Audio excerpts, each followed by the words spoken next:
بسم اللہ الرحمن الرحیم. السلام علیکم سیکنڈ ایئر. سوشیولوجی کا نیکسٹ لیکچر ہم اسٹارٹ کرنے کے لیے جا رہے ہیں. آج کا ہمارا ٹاپک ہے ارائیول آف یورپین یعنی انگریزوں کی آمد.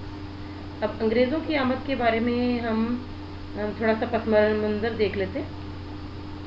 یہ انگریز جو ہیں یہ 1498 عیسوی میں یورپ اور ہندوستان کے درمیان سمندری راستوں کا جب آغاز ہو گیا تو پھر پرتگالی اور ڈچ، فرانسیسی اور برطانوی تاجروں نے اپنے تعلقات استوار کرنے شروع کیے اور ان میں برطانوی تاجروں نے میدان مار لیا اور یعنی جو سب سے آگے تھے، پیش تھے، وہ برطانوی تاجر تھے اور تجارت کے ساتھ ساتھ سیاسی عمل دخل بھی قائم کیا اور انہوں نے ایسٹ انڈیا کمپنی کے نام سے تجارت کا آغاز کیا. حتیٰ کہ یہ لوگ اپنی تجارت کی غرض سے جب آئے تو انہوں نے یہاں پہ مسلمانوں کی اور یا دوسری جو قومیں تھیں، ہندو تھے، مسلمان تھے اور سکھ تھے، ان قوموں کی جب غفلت اور ان لوگوں کی جو حالت دیکھی تو پھر انہوں نے یہ اندازہ لگایا کہ ان کے اوپر غالب آ جانا بہت آسان ہے. تو اس کے لیے انہوں نے مختلف طرح سے پلاننگ کرنا شروع کر دی.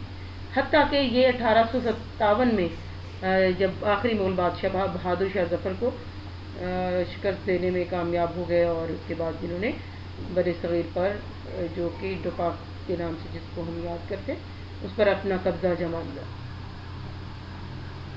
ہندوستان اور پاکستان میں برطانوی راج کی ابتدا ہو گئی. برطانوی ثقافت نے اپنے پر پھیلانے شروع کر دیا اور انگریزوں کو یہ موقع مل گیا کہ انہوں نے اپنی جو انگریزی زبان تھی اس کو دفتری زبان قرار دے دیا، جس سے سیاسی، معاشی، انتظامی، تعلیمی اور قانونی ادارے، یہ تمام جو ادارے تھے وہ برطانوی اداروں کے ماتحت چلے گئے اور ان کے انداز میں ڈھل گئے. ظاہری بات ہے جب تمام یہ ادارے جو ہیں وہ ان کے ہاتھوں میں چلے گئے تو پھر انہوں نے اپنے انداز سے اس کے تمام جو بھی قاعدے قانون تھے وہ ڈھال لیے. ساتھ ہی صنعت و حرفت اور آرٹ اور سائنس کو بھی اس معاشرے کو متاثر کیا. 1947 میں کہ آخر ہند کے اینڈ پر ہندوستان کی جو جب تقسیم ہوئی ہے تو پاکستان اور بھارت تو علیحدہ اور آزاد ریاستیں وجود میں آئی ہیں. اچھا، اب 1857 سے لے کے 1947 تک جب آپ کو پتہ ہے کہ مختلف جو مذہبی اسکالرس تھے، ہمارے ایجوکیشنسٹ تھے اور ہمارے پولیٹیکل لیڈرز تھے، ان سب نے مل کر آزادی کے لیے کوشش کی ہے. تو اس دوران انہیں کن مغربی جو اثرات تھے جن کا سامنا کرنا پڑا ہے. تو اس میں ہم دیکھتے ہیں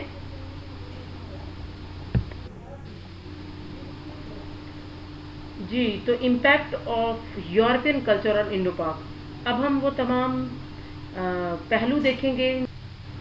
اور سیاسی نظام جو ہے اس مسلمانوں میں بادشاہی نظام تھا اس وقت اور تقریباً 800 سال تک رہا اور مختلف خاندان بادشاہت کرتے آئے اور آخر میں بادشاہت کا اختتام جو ہے مغلوں کی سلطنت سے ہوا. مغلوں کے خاندانوں نے حکومت کی اور دوسری طرف انگریز جمہوری رویہ کے قائل تھے اور ڈیموکریٹک تھنکنگ اور سیاست میں لوگوں کی شمولیت پر یقین رکھتے تھے اور انڈین نیشنل کانگریس کی بنیاد بھی انہوں نے اسی ڈیموکریسی کی بنیاد پہ ہی رکھی تھی. اور معاشرت کی تعمیر میں مسلمان روایتی اقدار اور سوچ کے حامل تھے. انہوں نے جدت اور تغیر کی مخالفت کی جبکہ انگریز جدت پسند تھے. انہوں نے بر صغیر میں جدید رجحانات اور سوچ کو فروغ دیا. اور اسی طرح فن تعمیر تھا اور اس میں بھی مسلمانوں کا فن تعمیر اسلامی تہذیب کی عکاسی کرتا تھا جبکہ ان کا فن تہذیبی جدید یورپی تہذیب کی نشانی تھا. انصاف، اب جسٹس کے لیے مسلمانوں نے قاضی عدالتیں قائم کی ہوئی تھیں اور بادشاہوں نے درباروں میں انصاف کرنے کے لیے لوگوں میں پنچایت سے فیصلوں کا تصور کیا تھا جبکہ انگریزوں نے عدالتیں قائم کی اور وہاں جج بھرتی کیے اور تھانے قائم کیے. اس کے ساتھ ساتھ انگریز حکومت کے جو اثرات تھے اس میں انہوں نے پولیس کے نظام کا قیام بھی کیا، کورٹس بھی لگائیں، کورٹ کچہری کا قیام اور عدالتوں کا قیام. ڈاک اور ترسیل کے نظام کا بھی قیام انگریزوں کے دور میں ہوا. زمینوں کے معاملات کے لیے پٹوار خانے اور تحصیلداری کا نظام بھی انہوں نے ہی رائج کیا ہے. اور انگریزی زبان کے تھرو آپ نے دیکھا کہ انہوں نے انڈو پاک کا جو نقشہ تھا اس کو یکسر بدل کے رکھ دیا اور ہر ڈپارٹمنٹ ہر فیلڈ میں انہوں نے اپنی زبان کو رائج کیا اور لوگوں کو انگریزی زبان کی طرف راغب کیا. اور آج تک آپ نے دیکھا کہ انگلش جو ہے انٹرنیشنل لینگویج بن چکی ہے اور ہمارے معاشرے میں سب لوگ انگلش کو سیکھنے کے لیے اور اپنی انگلش کو بہتر بنانے کے لیے کوشش میں آج بھی لگے ہوئے ہیں. تو ہماری جو قوم ہے ہمیں ٹھیک ہے سچویشنز جو ہوتی ہیں اس کے اکارڈنگ اپنے آپ کو ڈالنا چاہیے, لیکن اس کے ساتھ ساتھ اپنی کھوئی ہوئی جو کردار ہیں یا اپنا کھویا ہوا ورثہ ہے اس کی طرف بھی بڑھنا چاہیے. جیسے اردو ہماری اپنی زبان ہے, سرکاری زبان ہے, تو ہمیں اردو کو بھی فروغ دینا چاہیے, ساتھ ساتھ انگلش کے ساتھ ساتھ اردو پہ بھی کام کرنا چاہیے. Okay, second year. اللہ حافظ. انسانی زندگی کے جن پر یورپین کلچر نے اپنے اثرات ڈال دیے تھے یا اپنے آپ یورپین کلچر نے ہم انڈو پاک کو اپنی لپیٹ میں لے لیا تھا. سب سے پہلے جی impact on family, impact on language اور impact on style and dresses, impact on course and procedures, impact on education, impact on lifestyle, impact on politics. Impact on family and language یعنی انگریزی زبان جو تھی وہ بطور سرکاری زبان کے استعمال ہونا شروع ہو گئی. انگریزی زبان کو فارسی کی جگہ سرکاری زبان بنا دیا گیا, جس سے سرکاری ملازمت کے لیے انگریزی سیکھنا لازمی ہو گیا. اس کا نقصان یہ ہوا کہ وہ علم و ادب جو فارسی زبان میں موجود تھا, یعنی جتنا بھی لٹریچر تھا فارسی زبان میں, اس کی طرف سے توجہ ہٹ گئی اور انگریزی ادب جو ہے اس کی طرف توجہ بڑھنا شروع ہو گئی, جس سے اخلاق اور کردار کے وہ اصول جو فارسی کتب میں موجود تھے ہماری معاشرتی ثقافتی زندگی سے نکل گئے اور ثقافتی طور پر ہم اپنی ثقافت کو برقرار نہ رکھ پائے. اور اس کے علاوہ رہن سہن کے انداز بھی بالکل بدل گئے. انگریز ثقافت نے ہمارے رہن سہن کے انداز کو بھی متاثر کیا. میز کرسی کا استعمال, چائے کے برتن اور چمچ کا استعمال, کوٹ اور پتلون اور ٹائی پہننا, پھر کوٹ ٹائی اور پتلون کے ساتھ جوتوں میں بوٹ کا استعمال ہو گیا. اور جو ہمارے ہاں طب تھی یا جو ہمارا طریقہ علاج تھا وہ ایلوپیتھک ہو گیا. پھر ڈیزائن دار مکانات اور پھر آزاد سوچ کے انداز بھی ہمیں دیے گئے جو آج واضح طور پر ہماری ثقافت میں آج تک یہ نہیں موجود ہے. ایون ڈریسز کے اسٹائل کے ساتھ ساتھ انگریزی طرز کے جو ہیئر کٹس تھیں یا بالوں کا انداز تھا وہ بھی انگریزی طرز کے بالوں کی کٹائی کا اور کالر دار قمیض اور انگریزوں کا ورثہ جو ہے وہ ہمیں ایک ورثے کے طور پر ہم نے اپنا لیا. اور انگریزی معمولات کے اثرات ڈیفینیٹلی جب کورٹس میں تمام جو قوانین تھے ان میں بھی امینڈمنٹ کر دی گئی اور جو ججز تھے اور اس کے علاوہ جو بھی کورٹ میں ہیئرنگز ہوتی تھی اس کے اکارڈنگلی ان کے قوانین استعمال ہوتے تھے. بلکہ آج تک بھی ہمارا جو پولیس سسٹم ہے وہ آج بھی 1837 میں ایک قانون بنایا گیا تھا, اس کے اکارڈنگ ہی آج بھی ہمارے وہی قوانین جو ہیں لاگو ہیں. تو اسلام کے وہ ثقافتی معمولات جو ہند کے معاشرے پر غالب تھے کمزور پڑنے لگے, اور کیونکہ ان کی جگہ انگریزی معمولات آ گئے تھے, انگریزی قوانین آ گئے تھے جس میں دیوانی اور فوجداری ضابطے شامل ہیں. اور ساتھ ساتھ آزادی کی جو تحریک ہے وہ بھی چلنا شروع ہو گئی. انگریز کی غلامی سے آزادی کی تحریک بلند ہوئی, کیونکہ 800 سال تک ہند کا معاشرہ آزادی کی فضا میں پروان چڑھا تھا, اس لیے غلامی کو ہرگز قبول نہ کر سکتا تھا, بلکہ علم بغاوت غلامی کے خلاف بلند کیا گیا. اچھا, یہ انگریز کے آنے سے سب سے بڑا جو نقصان ہوا وہ سب سے بڑا جو ایک شوق تھا سوسائٹی کو, مسلم یا ہندو سوسائٹی کو, وہ یہ تھا کہ امپیکٹ آن ایجوکیشن.